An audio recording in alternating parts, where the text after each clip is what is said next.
And welcome everybody to another episode of Keeping It True by You in Louisiana.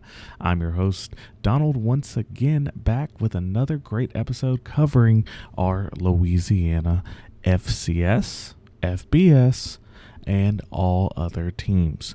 This is a great show once again for those of you who are looking to get that coverage of your team that you may not be getting from other places.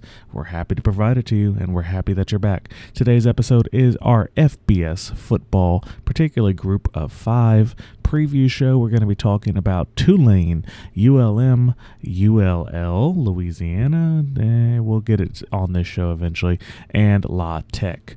We're going to go around the state. We're going to start at the top, we'll work down, and then we'll end in Tulane, where they have, I believe, some of the more interesting storylines for this season and what they may be able to do if they capitalize on it. Of course, don't waste any time. Let's go and get into the show and get things going. So we'll start with what is geographically, as we're working through this sort of circle here, the Warhawks. ULM bringing in a brand new coach this year. You know, it was not a great set of seasons the past couple here for the Warhawks, and to be frank with you, this is a team that I think is doing good things, and they've brought in some names. They've got, of course, General Booty, who is their quarterback, one of the top 5 names in college football this season, but their team still leaves me with some doubts. Depending on whatever metric you want to use to look at college football rankings, be it College Football 25 itself, be it the polls or media days, ULM is not currently very well favored to have a good season. But let's go ahead and take a brief look, and we'll kind of see what kind of a count we think we can get as far as their record this year. Currently, they are favored to win their opening game. Let's take a look at that one, which is Jackson State of the SWAC. They'll be going over to Monroe, to Malone Stadium, and they'll be taking them on Thursday, August 29th at 6 p.m. Need to adjust that there. Well, we don't have that one, so that's fine in the notable games, because this one I think is going to be handled pretty carefully and pretty completely by the Warhawks. I don't think this is one that you got to worry about. I think that Jackson State, again, in this post-Deion Sanders era, sort of going back to competing to focus on winning SWAC titles, is happy to take the check from the Warhawks and keep it pushing. But for what it's fun to think about is that if you go further down, their schedule is quite favorable, honestly. They avoid Appalachian State and the cross-divisional rival, because the Sunbelt still has divisions, one of the only conferences to still have divisions at this point. They take on some pretty competitive but not overwhelming out-of-conference games. When you take a look at teams like UAB, you're also taking a look at teams such as, the other ones, let's save those for that. Because what ultimately this is going to be is I think they're doing some things that will get them some money. And I think this program, a little bit of funding, a little bit of maybe energy, they could do some interesting things. But let's take a look at this. So you're going to start off with Jackson State. I personally would pencil that in as a win. This isn't as much a prediction episode or anything of that nature. It's just sort of talking about the teams and where they stand. You then get UAB at home, an opportunity to do some fun things. I don't know if UAB is going to be a walkover or even necessarily a very easy game to win, but it's going to be somewhere where I believe you have an opportunity to maybe sneak one out if you really play a well thought out game. Then you're going to go to Texas, and frankly, you might be a walking mat for the Longhorns, and that's okay. You're going to get paid well. It's a nice, easy trip. Hopefully you get in, get out, not injured. So right now you're sitting somewhere between 1 and 2, 2 and 1, and it's what you expect. You then go into 6 consecutive Sunbelt games with Troy, James Madison, Southern Miss, South Alabama, Marshall, and Texas State. Now, that's quite a bit of firepower when it comes to Sunbelt play with Troy, JMU, and Texas State. you do have some opportunities, one of them being very favorable, which is a October 12th matchup against Southern Miss. Southern Miss is still trying to get their footing in the Sun Belt and sort of regain some traction as they look to approach better opportunities at bowl eligibility. South Alabama is always a tough team. It's a little bit hard to gauge if they're going to be able to be a runaway, but you have to go there to play that one after a bye week following Southern Miss. So maybe that bye week gets you some opportunities there, but at this point, I think you're probably looking at well into maybe a 2-6 record, maybe 2-8. Following that 6-game stretch, you then have 3 games to end the year. These 3 games to end the year is going to be an opportunity, I don't think to make a bowl, but an opportunity to not finish last in the Sun Belt, which would be a step up in the program's direction. You do on November 16th, you are going to have to head over to Jordan Air in Auburn, Alabama to fight the Auburn Tigers. Now, that one is going to be a day game, which is always made for upsets. ULM loves to go into the state of Alabama and grab some upsets. So, personally, I know Auburn is going to be a team that is, projected to have taken steps and is projected to have improved their SEC caliber play. But at the same time, they're going to be deep in the season. They're going to be probably trying to get as much rest as they can. That's a game you might be able to remain competitive in. I wouldn't pencil it in as a win by any means, but if you can remain competitive overall, that is a win for your program. Then you finish out the season with Arkansas State, middle of the road type Sun Belt team, and the Cajuns. So, that one's going to be in Monroe, senior day. Again, a great opportunity to steal a win at home. We are going to talk about ULL next and some of the challenges that they face, some of the challenges that they're going to be going through in this continued post-Billy Napier era, trying to find their footing, trying to find a attempt to regain Sun Belt dominance. But right here for, the Warhawks, I feel like it's going to be a season that's going to have some bright spots, but overall will still be challenging. I personally don't see them grabbing more than about 4 wins this year, but if they could get those 4 wins in spectacular fashion and compete in 2 or 3 other games, get you close to maybe where you're thinking about bowl eligibility again and not coming in last, major step for that program. Again, we wish them the best. We'll see what happens.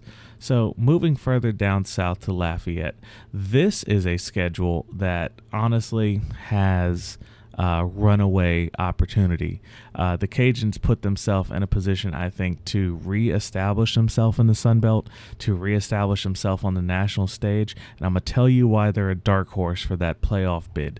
Let's start it off just straight up.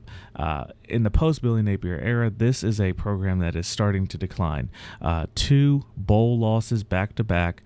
You have 2 6 and 7 seasons back-to-back after all the 9 and 10 win seasons that came beforehand. It's not necessarily saying that the program is dead or the program is dying. It's just on a decline, and you have to accept it and admit it whenever it's happening. I don't know if it's a coach's situation where you want to go straight to the head man, but I think the hot seat is very much on this year, and we have to respect that fact. That's going to be a major contributing factor when it comes to what Ragin Cajun football looks like in this sort of transitionary period for the program, with Our Lady of Lourdes Stadium being deep under construction. It'll be ready for next season, so you're going to be playing in a modified home environment. You're going to be playing in a sort of, I would say, entertaining and both maybe the intensity will be up this year in the Sun Belt with the opportunity to challenge for that playoff positioning. But let's take a look at this schedule. So you're going to open up on Saturday against Grambling. Again, another SWAC team that's trying to focus on SWAC championships. And to get SWAC championships, you go play your in-state opponents and you get that money. So Grambling will be a tough team. Grambling does not really ever back down. They put up good numbers for a decent part of the game against against LSU until they eventually met their maker. I think this is one where you can start off the season with a really good win. We're talking about a 4+ touchdown win where you can say, we're back and we're back to mean business. Then you go and you get another out-of-conference game. This one you're heading to face a Conference USA opponent in upstart brand new FBS team, Kennesaw State, out of Conference USA. That's going to be on the road, so going over there. And I think that is one that, again, another good win. May not be quite as runaway as Grambling was, but it's something that you can certainly, have the opportunity to make a statement. You're going to be 2-0, and a good way to start the year.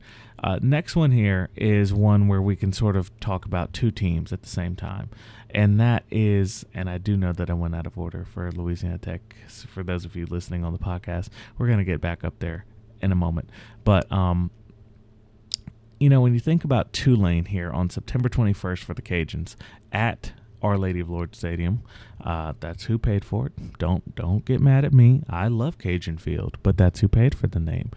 Anyway, the Green Wave are a team that are set on a goal, and John Sumrall is a man who goes and gets what he wants.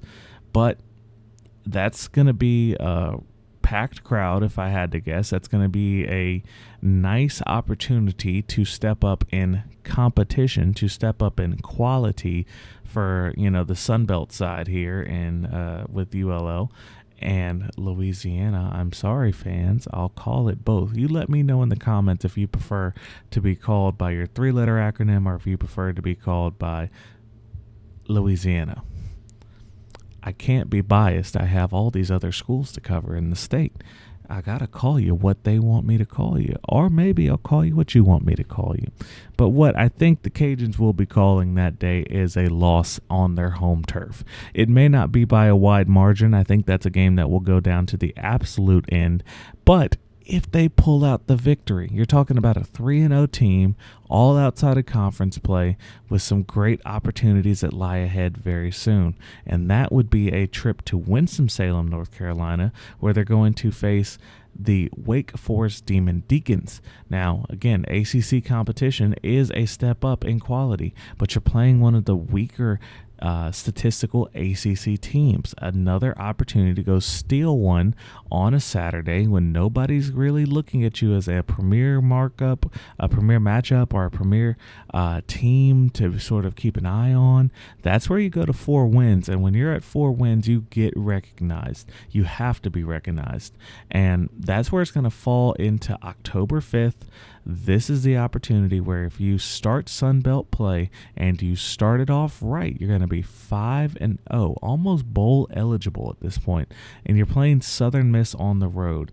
Going down to the first of the 2 rocks in the conference will be a opportunity for you to get continued road experience. This would again be the second road game of the season for ULL, and that's something that's not a challenge. I think that's something that they can manage, something that they can handle, but it's gonna be interesting to see what happens with 2 back-to-back decently distanced road games. Southern Miss is not bad. It's about a give or take 3-hour drive from Lafayette, but Wake Forest and then back. You got to think about it. I still think the Cajuns pull that one out, and they're sitting somewhere at this point between 3-2 and 5-0. But that's when things very quickly flip upside down. Here's the rundown. You're gonna go back home after you play Southern Miss to face Appalachian State from Boone, North Carolina. That's a game that I personally do not see ULL pulling out. It's possible, but the talent difference gap is widening with the way how some of these recruiting classes have gone, with the way how some of these past, sort of transition periods here of the last 2 seasons. I personally don't see them taking that one. And then immediately following the next week, you're straight over to Conway, South Carolina, to play Coastal Carolina Chanticleers, and personally, that's another loss in my opinion. So now you're definitely sitting in a much more difficult position where you're either almost at 500 or the chance at a playoff is basically out of contention at this point, and you get a miniature bye is what we'll call it, because you're going to be playing your next game on a Tuesday night, October 29th, against Texas State, again in San Marcos, but on national TV. And sometimes, when you're on national TV, people play a little different. People feel a little bit better. That's where you have the opportunity to go and get another conference win. And at that point, if it gets you to 6 wins, then very good on you, to be able to secure that so early.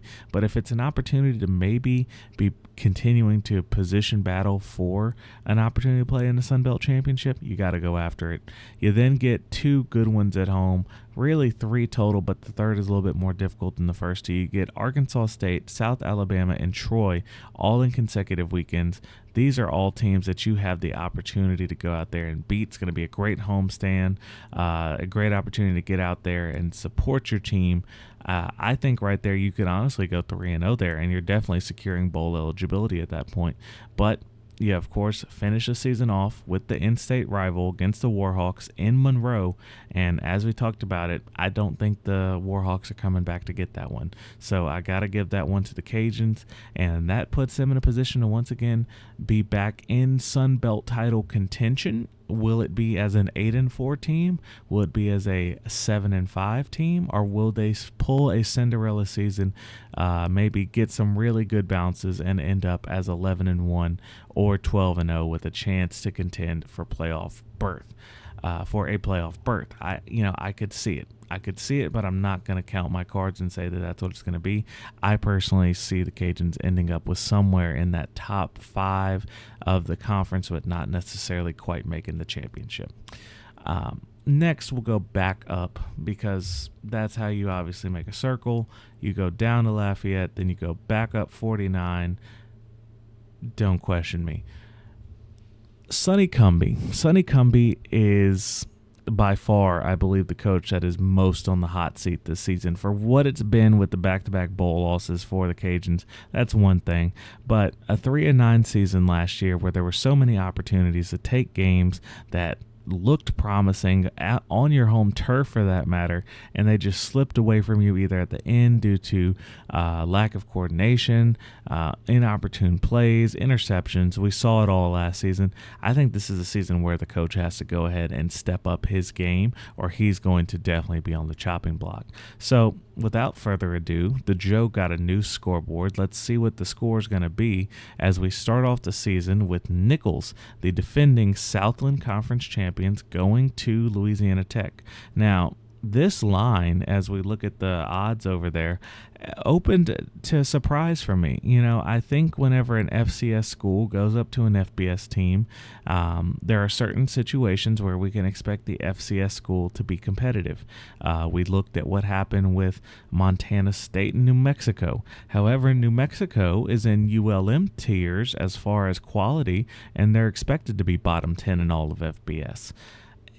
It's looking like Louisiana Tech may not be that far behind, because at this point they are an 8-point favorite as of this recording. 8 points is, you're getting 3 for being at home, so you're talking about within a touchdown. That's not what you want to be seeing against a lower tier opponent. Now, yes, Nichols did win the Southland last year. They put together a very nice team. We talked about that in our FCS preview show last week. But honestly, this is one where the Bulldogs have to go and get the victory. If they let that one slide, I think you're going to be on a fast track to get your coach fired before the end of the year. But here's where it gets tricky, and here's where there's some certain opportunities to where you're going to definitely start scratching your head and say, I don't know if they're going to make it that much better this year. So immediately following your home opener, you're going to go on a bye week, which is nice. It gets you a little taste, but it doesn't necessarily disrupt your season. It's also nice since Louisiana Tech is on the quarter system. For those of you who don't know, students start much later up there, so it allows everybody to get a little bit more used to campus, more similar to what you see with the other schools as far as timing goes. But after that bye week, and again, a bye week is great for planning. You go to Raleigh, you go to Carter Finley Stadium against a very hyped NC State team, a team that people think this team could contend, if not take the ACC outright. This is not one that the Bulldogs are going to enjoy. I'm not going to say I have had a Bulldogs dynasty, and I've had to make some good choices when it comes to this game and accept what it is. But, besides, my own coaching ability, talking about the quality of this game, I just don't see the talent gap being able to be overcome. Now, here's one you're going to want to watch closely. You see in our games to watch, you see we still have their Northwestern State at Tulsa. This is going to be important because Tulsa is going to come to Ruston.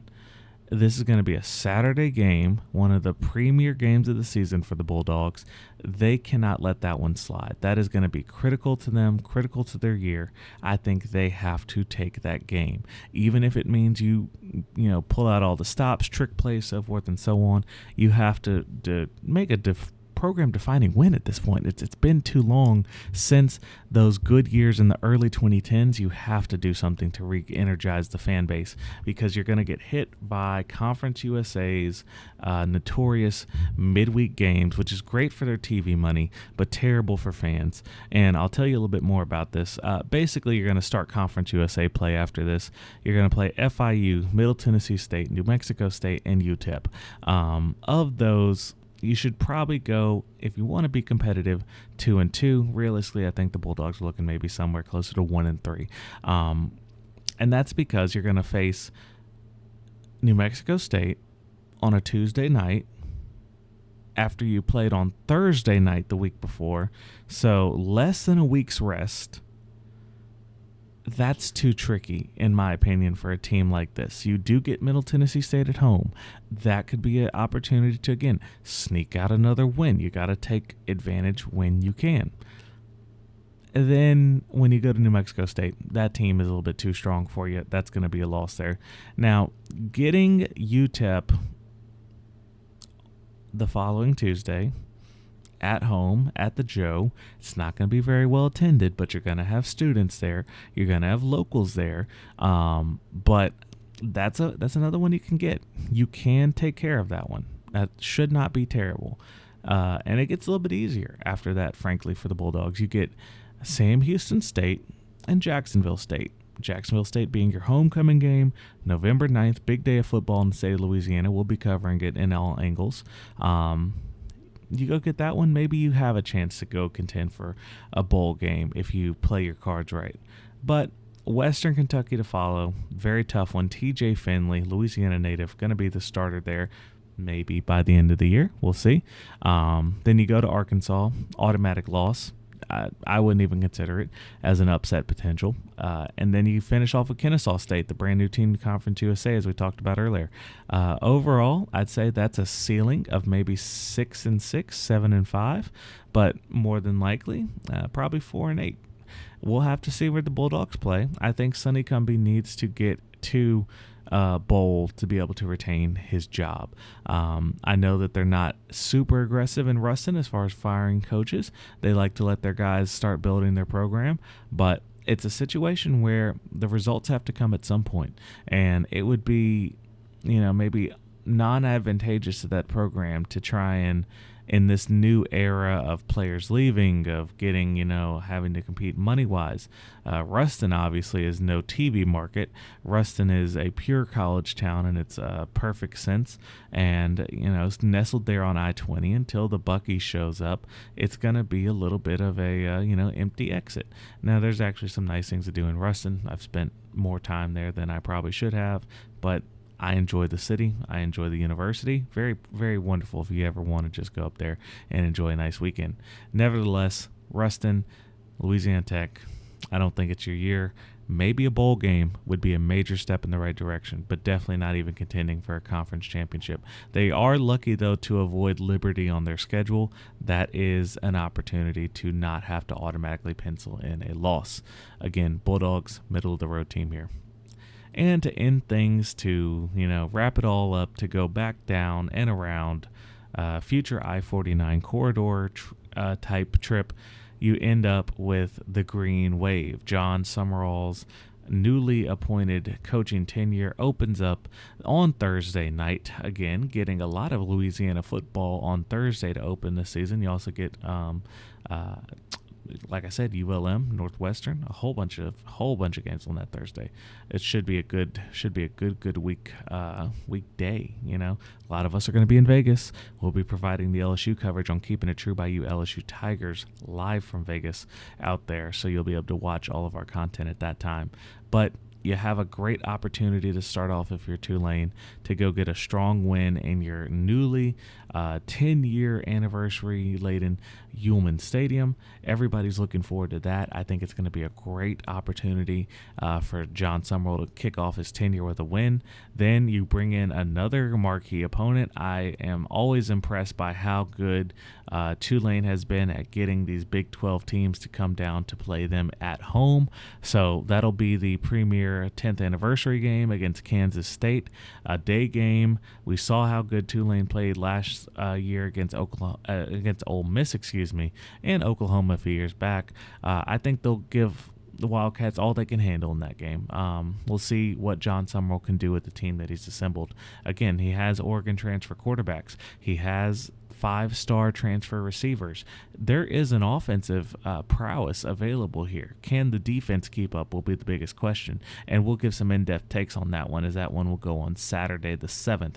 That will be the premier game of the week in the state of Louisiana, as LSU will be hosting Nichols. So a lot of eyeballs will be on there. It will be on national TV, by the way, ESPN.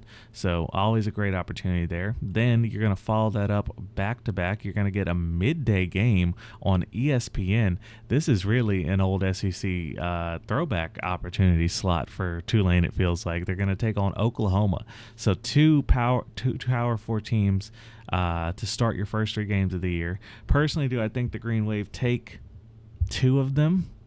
Probably not. I think Oklahoma's a loss. Kansas State, I'll leave it 50-50. But they're going to have to go out there and really play hard. As we talked earlier, Louisiana, they take them on September 21st. Lafayette, it's going to be another great in-state battle. Then you get into American Conference play. South Florida, UAB, Rice. All of those, on paper, should be wins. Okay, we're 3-0 in the American Conference. Again, Tulane, always well considered for this opportunity to get this playoff bid after what they did in the Cotton Bowl a few years ago. Okay, next 3 games. North Texas, although it is on the road. Charlotte, on the road. Thursday night game, short week. National TV, though, ESPN. They love putting the greenies on TV. Homecoming against Temple should be a win. So now we're 6-0 in conference play. What you did in the, non-conference, I don't know. Maybe it's 1 loss. Maybe it's 2 losses. But 6-0 in conference play. You get Navy, on the road. Winnable, 7-0. And then you end the year on Senior Day, and I think this would be a great rivalry if they want to lock this in the American Conference. Memphis at Tulane, and obviously flip it back and forth. Good I-55 battle. Thursday night, ESPN, late in the year. Could be a chance to win a berth to the American Conference Championship. Memphis is also favored to get that bid. Personally, I'm going to enjoy that game, and that might be one I might even have to consider if it wasn't on Thanksgiving. That is what that day of the week will be. So if you are going Thanksgiving Day, make sure to stop at the fairgrounds, eat first. Game is at 6:30. You'll have the opportunity to do both. And isn't that wonderful? But that was our episode for the week here. We're going to try and keep it short for you, keep it under 30 minutes as we do every week. Of course, if you're new here and this channel is obviously quite new, and we appreciate all of you coming to listen to us here for our first few episodes. If you couldn't believe that statement was true, go ahead and hit the follow button, hit the subscribe button if you're watching over on YouTube, and be sure to get all of our episodes wherever you enjoy podcasts. We're always here to bring you the latest in Bayou Region sports. This was True Bayou Sports Media. I've been your host, Donald, and thank you for watching Keeping It True Bayou in Louisiana. We can't wait till we keep it true by you next time. Thanks, everybody. This has been a True Bayou Media production. This show is for entertainment purposes only and does not render legal or financial advice. Remember to bet responsibly. Distribution of this podcast is prohibited without the express written consent of True Bayou Media or its subsidiaries.